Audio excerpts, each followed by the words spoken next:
बिस्मिल्लाहिर्रहमानिर्रहीम। अस्सलाम वालेकुम।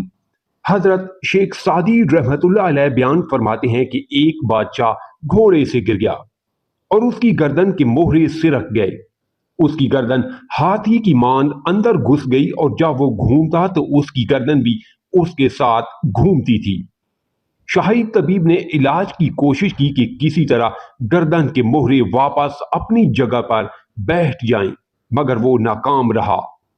फिर पूरे मुल्क से तबीब बुलवाए गए और वो भी बादशाह के इलाज से आजिज रहे।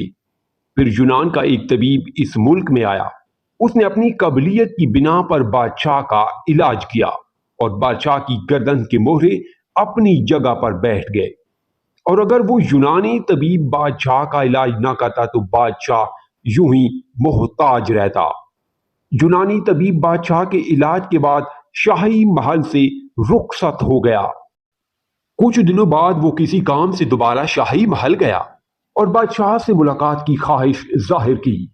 बादशाह के लिए लाजिम था कि वो अपने मोहसिन की आओ भगत करता और उसको मकाम इज्जत अता करता, मगर बादशाह ने उस तबीब के साथ ऐसा रवैया अख्तियार किया जैसे वो पहली मर्तबा मिल रहा हो और उसे जानता ना हो।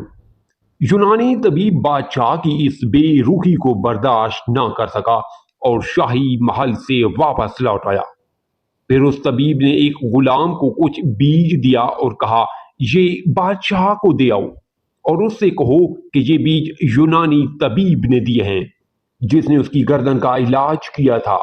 बादशाह इन बीजों को दहकते अंगारों पर रखकर इनकी धूनी ले तो उसे फिर कभी गर्दन की तकलीफ ना होगी। वो गुलाम बादशाह के पास इन बीजों को ले पहुंचा और उसने यूनानी तबीब का कहा बादशाह को बता दिया।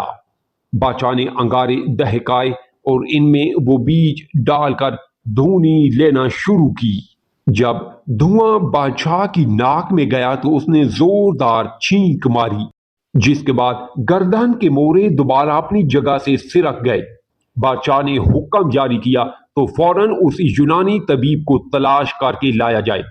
सिपाही उस यूनानी तबीब की तलाश में निकले, मगर वो उन्हें ना मिल सका क्योंकि वो मुल्क छोड़कर जा चुका था। यूं इस बादशाह की गर्दन दोबारा ठीक ना हो सकी।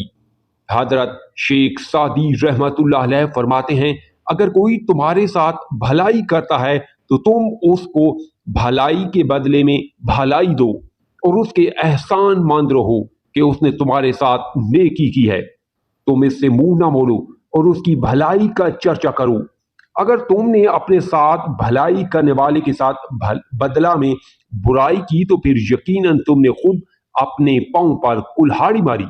स्टोरी पसंद आई है तो लाइक और कमेंट करें। चैनल पर नहीं है तो सब्सक्राइब जरूर करें।